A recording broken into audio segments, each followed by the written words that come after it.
સૌ વાલા મિત્રોને મારા જય સિયારામ। હું દુષ્યંત પાઠક શ્રી હનુમાનજી દાદાની અસીમ કૃપાથી એક નવા વિડીયો સાથે આપની સેવામાં ઉપલબ્ધ છું। તો વાલા મિત્રો, આજનો ઉપાય આ વિષયની અંદર તારીખ છે 24મી જૂન 2026 વાર છે બુધવાર। તો પંચાંગની વાત કરું તો જ્યેષ્ઠ મહિનો શુક્લ પક્ષ ચાલી રહ્યો છે, સાથે સાથે ચિત્રા નક્ષત્ર પરિધિ યોગ છે, તુલા રાશિનો ચંદ્ર અને મિથુન રાશિનો સૂર્ય છે।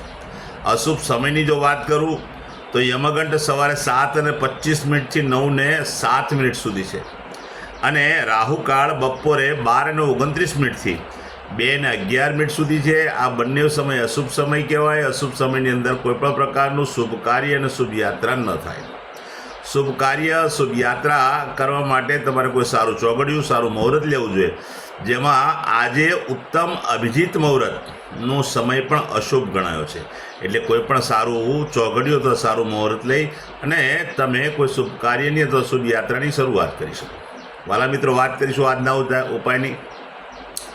આજના ઉપાયની અંદર વહેલી સવારે સ્નાન કરવા બેસો ત્યારે 3 ચમચી જેટલી હળદર પધરાવજો અને તે હળદર પાણીમાં મિક્સ કરી તે જ પાણીથી તમે નાહજો। ચોખ્ખું પાણી ઉમેરી શકાય, સાબુ શેમ્પૂનો ઉપયોગ પણ કરી શકાય। આટલું કાર્ય પતી જાય, તમારું સ્નાન થઈ જાય, વસ્ત્ર તમે ધારણ કરી લો, ત્યાર પછી વાલા મિત્રો, જેટલા પણ લોકો મને સાંભળી રહ્યા છે બધા જ આજે ગણપતિ દાદાને દુર્વા અને ગોળ શ્રી ગણપતિ દાદાની મૂર્તિ પાસે મૂકી અને નમસ્કાર કરી પ્રણામ કરી ભગવાન શ્રી ગણપતિ દાદાના આશીર્વાદ મેળવી લે। ત્યાર પછી એક સફેદ કાગળની અંદર અડધી ચમચી જેટલા લીલા મગ લઈ એની પડીકી વાળી પોતાના પોકેટમાં 24 કલાક માટે રાખે। બીજા દિવસે વહેલી સવારે પીપળાના ઝાડના મૂળમાં અથવા કોઈ પણ દેવ મંદિરે જઈને મૂકી આવે।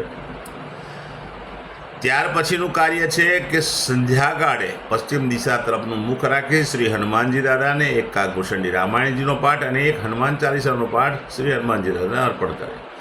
ત્યાર પછી સૂતા પહેલાં પોતાની જ પથારીમાં બેસવાનું, પલાઠી વાળવાની, ઓમ કૃષ્ણાય વાસુદેવાય હરે પરમાત્મને પ્રણત ક્લેશ નાશાય ગોવિંદાયનું મનમાં આ મંત્ર યથાશક્તિ જપવાનું। બસ આટલું કાર્ય કરી લો, તમારો આજનો ઉપાય ઉત્તમ રીતે પૂર્ણ થયો કહેવાય। જે મારા વાલા મિત્રનો જન્મદિવસ 24મી જૂન 2026 અને બુધવારના દિવસે છે તેવા બધા જ વાલા મિત્રોને સૌપ્રથમ જન્મદિવસની શુભકામના। શ્રી હનુમાનજી દાદા એમની મનોકામના પૂર્ણ કરે, બરબુદ્ધિ વિદ્યા આપે અને સાથે સાથે એમનું અને એમના પરિવારનું રક્ષણ કરે। હવે ઉપાયના ભાગરૂપે મેં કહ્યું તે પ્રમાણે સ્નાન, મેં કહ્યું તે પ્રમાણે મગની પડીકી પોતાના પોકેટમાં રાખવાની છે, 23 ઇલાયચીની માળા લેવાની અને ગણપતિ દાદાને પહેરાવવાની છે। બરાબર સમજી લેજો, 23 ઇલાયચીની માળા ગણપતિ દાદાને પહેરાવવાની છે। દરો અને ગોળ પણ ગણપતિ દાદાના ચરણોમાં મૂકી વંદન કરી આશીર્વાદ મેળવવાના છે। આટલું કાર્ય થઈ જાય ત્યાર પછી ગૌશાળાએ જવાનું, ગાયોની પરિક્રમા કરવાની, ગાયોને લીલું ઘાસનું દાન આપવાનું અને ગાયોને પોતાના ઘરે જે ભોજન બન્યું હોય તે ભોજન પણ ગાયોને અર્પણ કરવાનું। અને ત્યાર પછી સંધ્યાકાળે તમારે દાલ મૂઠ નામનું ફરસાણ બજારમાંથી લાવી અને ત્યાર પછી નાના બાળકોને, જરૂરિયાતમંદ લોકોને, શ્રમિકોને અને વડીલોને તમારે ભેટમાં આપો। જો દાલ મૂઠ તમને પ્રાપ્ત ન થાય, તમને દાલ મૂઠ ન મળે તો બીજો ઉપાય છે, કોઈ પણ ઘીમાં બનેલી મીઠાઈ તમે નાના બાળકોને, શ્રમિકોને, જરૂરિયાતમંદ લોકોને અને વડીલોને ભેટ સ્વરૂપે આપી શકો। ત્યાર પછી એક વિશેષ ઉપાય એ છે કે જે હાલમાં અભ્યાસ કરતા બાળકો છે ને અભ્યાસની સામગ્રી જેમ કે નોટ છે, પેન છે, કંપાસ છે, દફતર છે, આવી કોઈ પણ સામગ્રી જો તમે ભેટ આપશો તો તમને આખું વર્ષ ઉત્તમ પરિણામ પ્રાપ્ત થશે।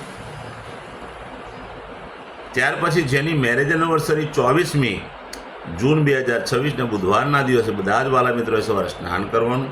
સ્નાન કર્યા પછી વડીલોના ચરણ સ્પર્શ કરવાના, વડીલોના ચરણ સ્પર્શ કરી એમના આશીર્વાદ મેળવવાના। આટલું કાર્ય થઈ જાય પછી ગૌશાળાએ જવાનું, ગાયોની પરિક્રમા કરવાની, પતિ અને પત્નીએ ગાયોને લીલું ઘાસનું દાન આપવાનું, પોતાના ઘરે જે ભોજન બન્યું તે ભોજન પણ ગાયોને આપવાનું। આટલું કાર્ય થઈ જાય ત્યાર પછી કોઈ પણ વૃદ્ધાશ્રમમાં, અનાથાશ્રમમાં, વિધવા આશ્રમમાં જરૂરિયાતમંદ લોકોને, શ્રમિકોને, બ્રાહ્મણોને ચોખાનું દાન કરવાનું છે, તુવેરની દાળનું દાન કરવાનું છે, ઘઉંના લોટનું દાન કરવાનું છે, ઘીનું દાન કરવાનું છે, તેલનું દાન કરવાનું છે, કોઈ પણ કઠોળનું દાન કરવાનું છે અને શાકભાજીનું દાન કરવાનું છે. બસ આટલું કરી લો, આખું વર્ષ ઉત્તમ રીતે પતિનું પસાર થશે. મારા બધા જ વિડીયો યુટ્યુબ પર હોય છે. મારી યુટ્યુબની ચેનલનું નામ છે દુષ્યંત પાઠક. મારી ચેનલને સબસ્ક્રાઈબ કરો અને બેલ આઇકન અવશ્ય દબાવો. હું નિયમિત એક વિડીયો મૂકું છું. તમે જો બેલ આઇકન દબાયેલો હશે તો તરત જ તમારા મોબાઈલ પર નોટિફિકેશન આવશે અને તમે મારો વિડીયો તરત જ જોઈ શકશો. તો વાલા મિત્રો, મારું ઇન્સ્ટાગ્રામ અને મારું ફેસબુકનું પેજ એ પણ દુષ્યંત પાઠકના નામનું છે. મારા પેજને ફોલો કરો, લાઈક કરો અને મારા વિડીયોને બધાને શેર કરજો. કોઈ જરૂરિયાતમંદ સુધી, જે સંઘર્ષમાં ફસાયેલો માણસ હોય એના સુધી એ વિડીયો પહોંચે, બસ એ જ મારી ઈચ્છા છે. તો વાલા મિત્રો, ફરીથી એકવાર ઈમાનદારીથી એક વાત કહી દઉં કે એકવાર મારો વિડીયો જોવાથી કે એકવાર ઉપાય કરવાથી કોઈ ફરક નહીં પડે. નિયમિત મારો વિડીયો જોવો પડશે, નિયમિત ઉપાય કરવા પડશે, ત્યારે તમારા જીવનમાંથી સંઘર્ષ ઓછો થશે. નવા વિડીયો ફરીથી મળીશું. આપ સૌને મારા સીતારામ.